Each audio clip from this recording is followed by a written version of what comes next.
아침 8시 40분 수원 가구청 앞 광장에는 이른 출근길 사람들의 발걸음이 분주했습니다. 그 사이로 단정한 셔츠 차림의 하도윤이 천천히 걸어오고 있었죠. 30대 중반의 나이답지 않게 어딘가 소년 같은 얼굴에는 항상 그랬듯 온화한 미소가 걸려 있었습니다. 구청 입구 계단 앞에 떨어진 빈 캔과 담배꽁초를 발견한 도윤은 자연스럽게 몸을 숙여 주워 담았습니다. 지나가던 할머니가 그 모습을 보고 웃으며 말을 걸어왔죠. 공무원이 무슨 환경미화원도 아니고 참 부지런하네 그래. 도윤은 쓰레기를 들고 일어서며 밝게 웃었습니다. 그래도 깔끔하면 기분 좋잖아요. 안녕히 가세요. 할머니는 고개를 끄덕이며 지나갔고 도윤은 쓰레기통에 캔을 버린 후 구청 현관문을 밀고 들어갔습니다. 로비를 지나 2층 민원실로 향하는 그의 발걸음은 언제나처럼 여유로웠죠. 복도를 걸으며 도윤은 창밖으로 보이는 칠보산을 잠깐 바라보았습니다. 저 산 어딘가에는 아직도 중학교 시절의 기억들이 묻혀 있을 것 같았거든요. 민원실에 들어서자 이미 먼저 와 있던 동료들이 하나둘 인사를 건넸습니다. 팀장인 박 과장이 커피를 마시며 도윤을 보고 말했죠. 우리 도윤 씨는 정말 어르신들 상대할 때 최고야. 무슨 만화 주인공 같다니까. 후배 여직원인 주희가 장난스럽게 도윤의 모니터에 순둥이 캐릭터 스티커를 붙였습니다. 오늘도 웃는 얼굴 시전하시는 거죠? 도윤은 살짝 웃을 뿐 별다른 반응을 보이지 않았습니다. 네, 오늘도 힘내봅시다. 동료들은 착한 도윤 씨라며 살짝 무시하듯 웃었지만 도윤은 아무 말하지 않고 자신의 자리에 앉아 컴퓨터를 켰습니다. 모니터 화면이 밝아지면서 하루 일과가 시작되었죠. 민원실 창가로 들어오는 따스한 햇살이 도윤의 어깨를 비추고 있었습니다. 첫 번째 민원인이 들어오기까지는 아직 시간이 있었고 도윤은 책상 서랍에서 작은 수첩을 꺼내 오늘 처리해야 할 업무들을 정리하기 시작했습니다. 그의 손글씨는 놀라울 정도로 단정했죠. 마치 한 글자 한 글자에 정성을 다하는 것처럼 보일 정도였습니다. 곧 민원실 문이 열리며 첫 번째 방문자가 들어왔습니다. 70대로 보이는 할아버지였죠. 지팡이를 짚고 천천히 걸어오시는 모습을 본 도윤은 자리에서 일어나 맞이했습니다. 어서 오세요. 무엇을 도와드릴까요?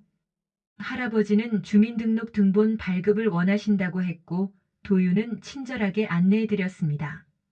서류를 작성하시는 동안 할아버지가 말씀하셨죠. 요즘 공무원들 참 친절하네. 옛날엔 무뚝뚝하기만 했는데. 도윤은 웃으며 대답했습니다. 시민 여러분을 위해 일하는 게 저희 일이니까요. 그렇게 하루의 첫 번째 업무가 끝났습니다. 할아버지가 나가시고 나자 도윤은 다시 자리에 앉아 다음 민원인을 기다렸죠. 시계는 9시 10분을 가리키고 있었습니다. 오전 시간이 흘러가면서 민원실에는 다양한 사람들이 찾아왔습니다. 전입신고를 하러 온 젊은 부부, 사업자 등록을 문의하는 중년 남성, 각종 증명서가 필요한 주부들까지. 도윤은 한 사람 한 사람에게 같은 톤의 친절함으로 응대했죠. 그의 얼굴에서 웃음이 사라지는 법은 없었습니다. 11시쯤 좀 특별한 민원인이 들어왔습니다. 40대 중반으로 보이는 남성이었는데 처음부터 불만이 가득한 표정이었죠. 야, 이 서류 왜 이렇게 복잡해? 간단하게 처리 못해? 도윤은 차분하게 설명했습니다. 죄송합니다. 법적으로 필요한 절차라서 생략할 수가 없어요. 최대한 빨리 도와드릴게요. 남성은 계속 투덜거렸지만 도윤은 끝까지 웃는 얼굴로 응대했습니다. 옆에서 지켜보던 동료 직원이 나중에 말했죠. 도윤 씨 정말 대단해요. 저라면 벌써 짜증났을 텐데. 도윤은 어깨를 으쓱하며 대답했습니다. 다들 급한 일이 있으니까 그러는 거겠죠. 점심시간이 되자 민원실은 한적해졌습니다. 대부분의 직원들이 식당으로 향하거나 밖으로 나간 사이 도윤은 자리에서 일어나 탕비실로 향했죠. 목이 말라 물을 마시려던 참이었습니다. 탕비실 문을 열고 들어서는 순간 도윤의 발걸음이 멈췄습니다. 50대 김 과장이 후배 여직원인 주희의 어깨에 손을 올리고 있었거든요. 주희는 명백히 불편해하는 표정이었지만 어쩌지 못하고 있었습니다. 주희 씨, 요즘 예뻐진 것 같은데? 운동이라도 해? 어디서 해? 김 과장의 목소리에는 은근한 기대감이 섞여 있었습니다. 그의 손이 주희의 어깨를 살짝 주무르는 것 같았죠. 주희는 어깨를 움츠리며 작은 목소리로 대답했습니다. 아, 네. 집 근처 헬스장에서 유리창 너머로 그 모습을 지켜보던 도윤은 잠시 망설였습니다. 개입해야 할까 말아야 할까? 하지만 주희의 불편한 표정을 보고 있자니 그냥 지나칠 수가 없었죠. 도윤의 눈빛이 순간 변했습니다. 평소의 온화함 대신 날카로운 무언가가 스쳐 지나갔죠. 하지만 곧 다시 원래의 표정으로 돌아왔습니다. 도윤은 자연스럽게 탕비실로 걸어 들어갔습니다. 과장님 전화 왔습니다. 팀장님께서 급하게 찾으신다고 하네요. 김 과장은 머쓱한 듯 손을 떼고 자리를 떠났습니다. 아, 그래. 알겠어. 주희는 도윤을 바라보며 작게 고개를 숙였죠. 고마워요. 도윤은 아무 말 없이 돌아서며 작게 웃었습니다. 하지만 그 웃음 뒤에는 미묘한 감정이 숨어 있었죠. 탕비실을 나서면서 도윤은 복도 끝 창문을 바라보았습니다. 저 멀리 칠보산이 흐릿하게 보였습니다. 어릴 적 자주 올랐던 그 산을 보고 있으니 까마득한 예실들이 떠올랐죠. 그때는 이런 일들에 어떻게 반응했었는지, 그 시절의 자신이 지금 이 상황을 봤다면 어떻게 했을지. 도윤은 고개를 저으며 민원실로 돌아갔습니다. 물컵을 들고 자리에 앉은 도윤은 한 모금 물을 마시며 생각에 잠겼습니다. 주희의 불편한 표정이 계속 머릿속에 맴돌았죠. 하지만 이런 상황에서 더 적극적으로 개입할 수는 없었습니다. 공무원이라는 신분상 조심스러운 부분이 많았거든요. 도윤은 작은 한숨을 내쉬며 다시 업무에 집중하려 했습니다. 오후 업무가 시작되면서 민원실은 다시 바빠졌습니다. 도윤은 평소와 같은 모습으로 민원인들을 응대했지만 동료들 사이에서는 점심시간에 있었던 일에 대한 수군거림이 계속되고 있었습니다. 김 과장님 또 그러셨죠? 주희가 진짜 힘들어 하던데. 도윤 선배가 구해주지 않았으면 어떻게 됐을지. 하지만 정작 주희는 도윤에게 감사 인사를 제대로 할 기회를 찾지 못하고 있었습니다. 어색한 분위기가 민원실에 흐르고 있었죠. 퇴근 시간이 가까워지자 민원실에는 여유로운 분위기가 흘렀습니다. 후배들이 도윤 주변에 모여 수다를 떨기 시작했죠. 과장님 또 저랬죠? 도윤 선배는 진짜 불같이 안 화내시네요. 전생의 스님이셨나 봐요. 저라면 벌써 한마디 했을 텐데. 모두들 웃으며 말했지만 도윤은 말없이 미소만 지을 뿐이었습니다. 그런가요? 별로 화낼 일도 아니었는데. 그때 경비원 아저씨가 도윤에게 다가와 작은 목소리로 귓속말을 했습니다. 선생님, 혹시 진짜 무서운 사람 아니신가요? 맨날 웃고만 계시니까 오히려 더 그런 것 같은데. 도윤은 웃으며 고개를 저었습니다. 무슨 소리세요? 저 같은 사람이 뭐가 무서워요? 경비원은 여전히 의심스러운 표정이었지만 더 이상 말하지 않았습니다. 도윤은 자리를 정리하며 퇴근 준비를 했죠. 컴퓨터를 끄고 책상을 정리하는 그의 모습은 늘 그랬듯 차분하고 정돈된 느낌이었습니다. 먼저 들어가겠습니다. 동료들에게 인사를 하고 민원실을 나선 도윤은 복도를 천천히 걸었습니다. 창밖으로 저무는 해가 보였죠. 하루가 또 끝나가고 있었습니다. 구청을 나서며 도윤은 핸드폰을 확인했습니다. 특별한 연락은 없었죠. 가족도 친구도 연인도 없는 그에게는 퇴근 후에도 특별할 것이 없었습니다. 언제나처럼 혼자 집으로 돌아가는 길이었죠. 그런데 그날 밤 지역 온라인 커뮤니티에는 한 민원인이 올린 글이 화제가 되고 있었습니다. 제목은 구청 직원이 자꾸 웃기만 해서 불쾌함이었죠. 내용도 가관이었습니다. 진짜 기분 나쁘다. 뭘 물어봐도 웃기만 하고 진짜 도움이 되는 말은 안 해주고. 저런 식으로 일하면서 월급 받는 게 맞나? 세금으로 저런 애들 먹여 살린다고 생각하니까 화난다. 사진도 함께 올라갔는데 도윤의 얼굴은 모자이크 처리조차 되지 않았습니다. 댓글들이 빠르게 달리기 시작했죠. 아, 저 사람 나도 봤는데 진짜 이상해요. 너무 웃어서 오히려 소름 돋음.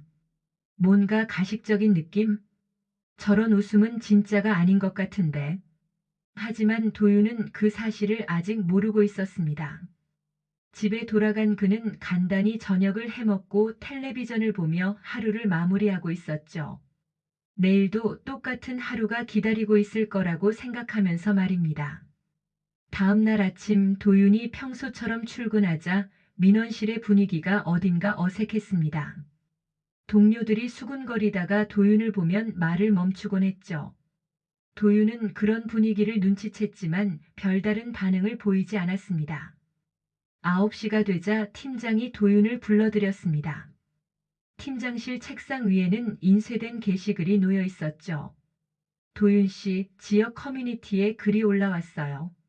한번 보세요. 도윤은 조용히 게시글을 읽었습니다. 자신에 대한 비판적인 내용들이 가득했죠. 하지만 그의 표정에는 별다른 변화가 없었습니다. 팀장이 말을 이었습니다. 민원인 응대할 때 앞으로는 너무 웃지 마세요. 그게 더 불편하다는 사람들이 있으니까. 적당히 친절하되 과하지 않게. 도윤은 조용히 대답했습니다. 알겠습니다. 그리고 이런 일이 또 생기면 곤란하니까 조심해요. 팀장실을 나온 도윤은 자신의 자리로 돌아갔습니다. 동료들의 시선이 느껴졌지만 신경 쓰지 않으려 했죠. 하지만 마음 한구석이 묵직해지는 건 어쩔 수 없었습니다. 점심시간 구청 식당에서 혼자 밥을 먹으며 도윤은 핸드폰으로 그 게시글을 다시 확인했습니다. 댓글 수가 더 늘어나 있었죠. 대부분이 비판적인 내용들이었습니다. 저 웃는 게 소름 돋는다. 뭔가 이상하다. 진심으로 웃는 건 아닌 것 같다. 가식적이야. 도윤은 화면을 내리며 식은 반찬을 조용히 씹었습니다. 창밖으로 보이는 하늘은 흐렸고 오후에도 계속 업무를 해야 했죠. 핸드폰을 주머니에 넣고 자리에서 일어났습니다. 오후 업무 시간 도윤은 평소보다 조금 더 조심스럽게 민원인들을 응대했습니다. 웃음도 전보다는 절제하려 노력했죠. 하지만 그것도 쉽지 않았습니다. 오랫동안 몸에 밴 습관을 하루아침에 바꾸는 것은 불가능했거든요. 오후 3시쯤 또 다른 까다로운 민원인이 찾아왔습니다. 이번에는 50대 여성이었는데 처음부터 날카로운 목소리로 따졌죠. 이 서류 왜 이렇게 오래 걸려요? 다른 구청은 하루면 되던데? 도윤은 차분하게 설명했습니다. 죄송해요. 확인해야 할 사항들이 있어서 시간이 조금 걸립니다. 조금이 며칠이에요? 공무원들은 정말 일을 대충 하는 것 같아. 여성의 목소리가 점점 높아졌습니다. 주변에서 다른 민원인들도 쳐다보기 시작했죠. 도윤은 최대한 침착하게 대응했습니다. 최대한 빨리 처리해 드릴게요. 조금만 기다려 주세요. 빨리빨리가 언제예요? 정확한 시간 말해봐요. 그 순간 도윤의 눈빛이 순간 변했습니다. 평소의 온화함 대신 차가운 무언가가 스쳐 지나갔죠. 하지만 곧 다시 원래의 표정으로 돌아왔습니다. 여성은 그것을 눈치채지 못했지만 옆에서 지켜보던 주인은 그 순간을 놓치지 않았습니다. 결국 그 민원도 무사히 처리되었고 여성은 투덜거리며 민원실을 나갔습니다. 도윤은 자리에 앉아 깊게 숨을 내쉬었죠. 하루 종일 이런 식으로 지내야 한다는 게 점점 버거워지고 있었습니다.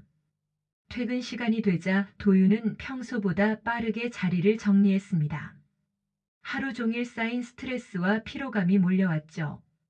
동료들과 인사도 대충 하고 민원실을 나섰습니다. 구청을 나서며 도윤은 팔달산 둘레길로 향했습니다. 퇴근 후 혼자 걷는 것이 그의 일상이었죠. 이어폰도 끼지 않고 그냥 조용히 걷기만 했습니다. 오늘은 특히 머리를 비우고 싶었거든요. 둘레길에 들어서자 저녁 공기가 차갑게 느껴졌습니다. 가로등이 하나둘 켜지기 시작했고 산책하는 사람들의 모습이 드문드문 보였죠. 도윤은 천천히 걸으면서 하루를 돌이켜봤습니다. 커뮤니티에 올라온 글, 팀장의 주의, 동료들의 시선, 까다로운 민원인들. 모든 것이 한꺼번에 몰려와 그를 짓누르고 있었습니다. 하지만 그는 여전히 참고 있었죠. 참는 것이 자신의 일이라고 생각했으니까요. 둘레길을 한 바퀴 돌고 있을 때였습니다. 저 앞에서 술에 취한 남자가 길을 막고 서 있었죠. 30대 후반으로 보이는 남자는 비틀거리며 혼자 중얼거리고 있었습니다. 도윤이 조용히 지나가려 할 때 그 남자가 갑자기 소리를 질렀습니다. 야, 너. 도윤은 멈춰 섰습니다. 남자가 그를 보고 있었죠. 너 낮에 구청에서 본 놈 아냐? 맨날 웃고 다니는. 도윤은 조용히 대답했습니다. 죄송하지만 지나가겠습니다. 지나가? 왜 웃고 다녀, 병신아? 남자가 들고 있던 맥주캔을 도윤에게 던졌습니다. 캔이 도윤의 어깨에 맞았죠. 하지만 도윤은 화를 내지 않았습니다. 오히려 캔을 주워 근처 쓰레기통에 넣었죠. 조심히 들어가세요. 뭐? 이 새끼가 지금 나한테 훈계해? 남자가 도윤에게 다가왔습니다. 술 냄새가 진동했죠. 하지만 도윤은 한 발짝 뒤로 물러서며 말했습니다. 집에 기다리는 가족분이 계실 거예요. 안전하게 들어가세요. 그 순간이었습니다. 가로등 불빛 아래서 도윤의 눈빛이 완전히 달라졌죠. 평소의 온화함은 온데간데 없고 차갑고 날카로운 시선이 남자를 꿰뚫어 봤습니다. 마치 사냥감을 노리는 맹수의 눈빛 같았죠. 남자는 그 순간 본능적으로 위험을 감지했습니다. 술에 취해 있었지만 도윤의 변한 눈빛을 보고는 한 발짝 뒤로 물러섰죠. 너, 뭐야? 하지만 도윤은 곧 다시 평소의 표정으로 돌아왔습니다. 마치 아무 일도 없었던 것처럼 말이죠. 안녕히 가세요. 남자는 더 이상 시비를 걸지 못하고 비틀거리며 사라졌습니다. 도윤은 그 자리에 잠시 서 있었죠. 자신도 모르게 나온 그 순간의 감정이 무서웠습니다. 오랫동안 잠재워 두었던 무언가가 고개를 들고 있었거든요. 도윤은 깊게 숨을 내쉬며 다시 걷기 시작했습니다. 집으로 돌아가야 할 시간이었죠. 하지만 그의 마음은 여전히 불안했습니다. 과연 자신이 계속 이렇게 참고 살 수 있을까 하는 의문이 들었거든요. 집에 돌아온 도윤은 현관문을 열고 어둠 속으로 들어갔습니다. 자동으로 켜지는 현관등이 좁은 원룸을 비췄죠. 깔끔하게 정리된 공간이었지만 어딘가 체온이 느껴지지 않는 곳이었습니다. 마치 호텔방처럼 개성없고 차가운 느낌이었죠. 도윤은 냉장고에서 생수를 꺼내 마셨습니다. 목이 말랐거든요. 팔달산에서 있었던 일이 계속 머릿속을 맴돌았습니다. 그 순간 자신의 눈빛이 어떻게 변했는지, 상대방이 얼마나 당황했는지 모든 게 생생했죠. 샤워를 하고 나서 도윤은 침대에 앉았습니다. 옆에 있는 작은 서랍을 열었죠. 그 안에는 오래된 물건들이 들어 있었습니다. 찢어진 고등학교 교복 한 벌, 색바랜 사진들, 그리고 낡은 휴대폰 하나. 도윤은 그 사진들을 하나씩 꺼내봤습니다. 고등학교 시절 친구들과 찍은 사진들이었죠. 모두들 어리고 순수해 보였습니다. 하지만 사진 뒷배경을 자세히 보면 경찰차의 불빛이 흐릿하게 찍혀 있었죠. 그날이 어떤 날이었는지 도윤은 너무나 잘 기억하고 있었습니다. 그때 휴대폰이 진동했습니다. 문자 메시지가 온 것이죠. 발신자를 보니 백승우라고 되어 있었습니다. 도윤의 손이 잠시 멈췄죠. 도윤아, 나야. 오랜만이다. 혹시 시간 좀 될까? 할 말이 있어. 도윤은 한참 동안 그 문자를 바라봤습니다. 백승우는 고등학교 때 가장 가까웠던 친구 중 하나였죠. 그때 일이 있은 후로는 연락이 끊어진 상태였습니다. 갑자기 연락이 온 것이 의외였죠. 도윤은 핸드폰을 내려놓고 천천히 눈을 감았습니다. 과거의 기억들이 물밀듯이 밀려왔습니다. 칠보중학교에서 처음 주먹을 쓰기 시작했던 날, 해송고등학교에서 전설이 되어갔던 시절, 그리고 모든 것이 끝나던 그날까지. 다시 휴대폰을 들여다본 도윤은 답장을 고민했습니다. 뭐라고 대답해야 할까요? 만나자고 해야 할까? 아니면 그냥 무시해야 할까?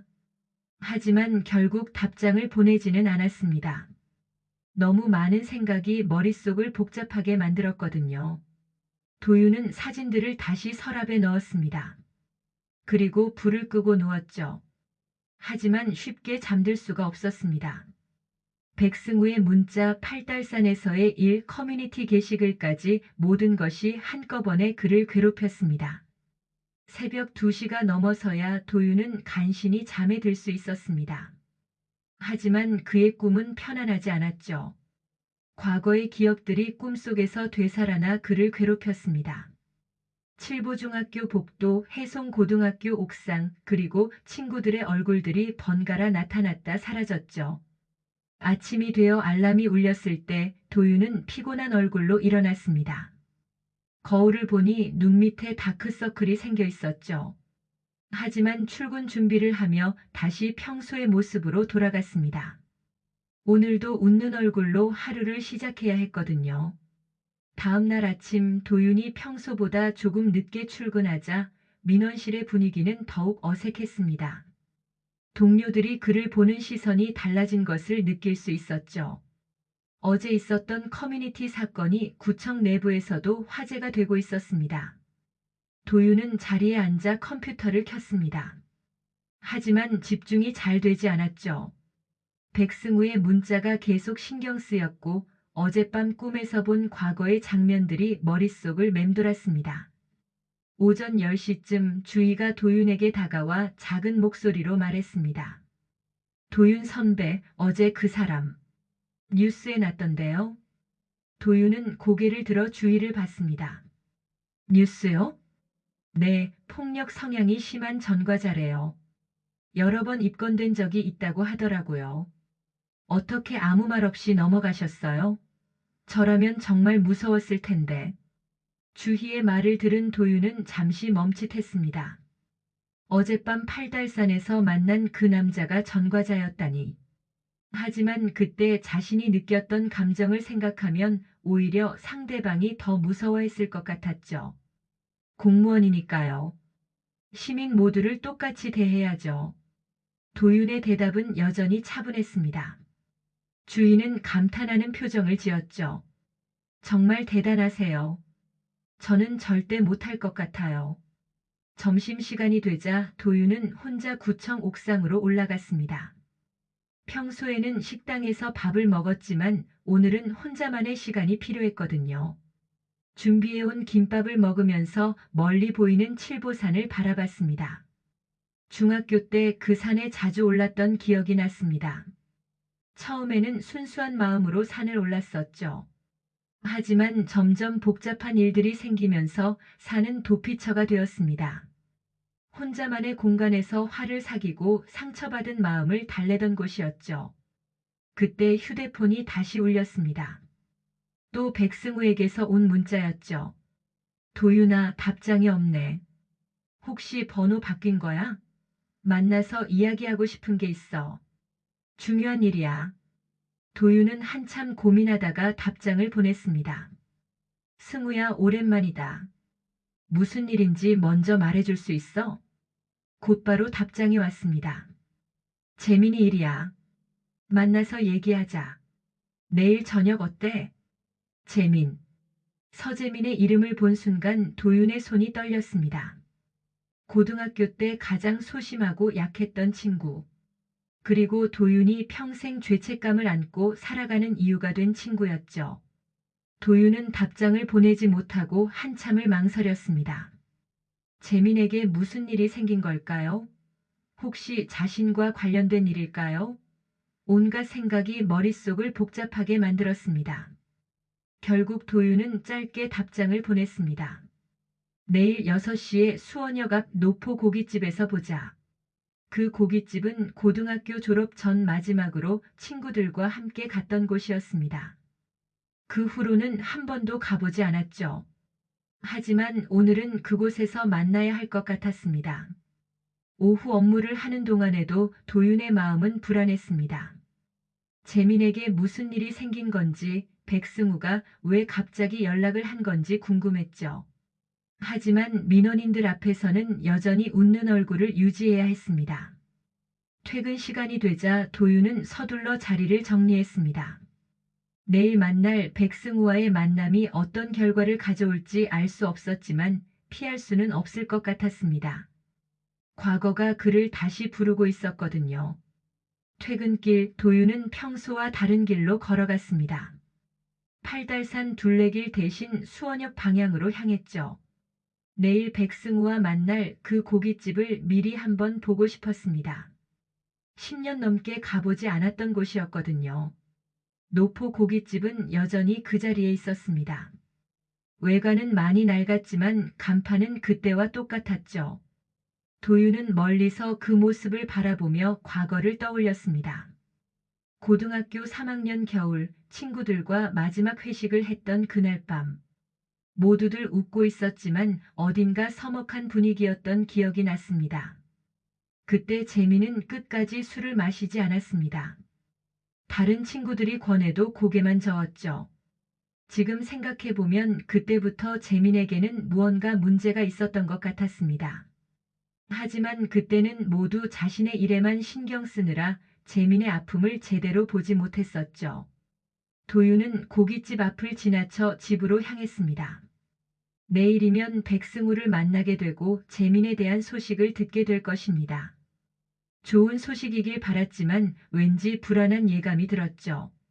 집에 돌아온 도윤은 다시 서랍을 열었습니다. 오래된 사진들 사이에서 재민이 찍힌 사진을 찾았죠. 8명이 함께 찍은 단체 사진이었습니다. 재민은 맨 뒤쪽에 서서 어색하게 웃고 있었습니다. 다른 친구들은 모두 자신만만한 표정이었지만 재민만은 뭔가 위축되어 보였죠. 도윤은 그 사진을 오랫동안 바라봤습니다. 그때 내가 더 잘해줬어야 했는데 라는 생각이 들었습니다. 재민은 친구들 중에서 가장 약했고 가장 도움이 필요한 아이였거든요. 하지만 정작 도윤은 자신의 일에만 신경 쓰느라 재민을 제대로 돌보지 못했습니다. 그날 밤 도윤은 또다시 잠을 이루지 못했습니다. 내일 백승우를 만나면 어떤 이야기를 듣게 될까요? 재민은 지금 어떻게 살고 있을까요? 혹시 자신 때문에 재민에게 나쁜 일이 생긴 건 아닐까요? 온갖 걱정과 후회가 그를 괴롭혔습니다. 새벽이 되어서야 간신히 잠에 든 도윤은 꿈속에서 고등학교 시절을 다시 살았습니다. 해송고등학교 복도를 걷는 자신의 모습, 친구들과 함께 웃던 모습, 그리고 재민의 작고 약한 목소리까지 모든 것이 생생했죠. 꿈속에서 재민이 도윤에게 말했습니다. 형, 그때 왜 나를 그냥 놔뒀어요? 도윤은 꿈속에서도 대답을 하지 못했습니다. 무엇이라고 변명해야 할지 몰랐거든요.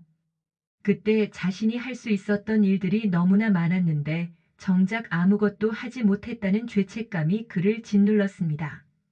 아침이 되어 알람이 울렸을 때 도윤은 한동안 침대에서 일어나지 못했습니다. 오늘 하루를 어떻게 버텨야 할지, 저녁에 백승우를 만나서 무슨 말을 들어야 할지 두려웠거든요. 하지만 결국 일어나서 출근 준비를 했습니다. 오늘도 민원실에서 웃는 얼굴로 시민들을 맞이해야 했으니까요. 거울을 보며 도윤은 자신에게 말했습니다. 괜찮다. 다 지나간 일이야. 이제 새로운 삶을 살고 있잖아. 하지만 그의 목소리에는 확신이 없었습니다. 과거는 결코 그를 놓아주지 않을 것 같았거든요. 특히 재민에 대한 죄책감은 평생 그의 마음속에 남아있을 것 같았습니다. 도윤은 깊게 숨을 들이쉬고 집을 나섰습니다.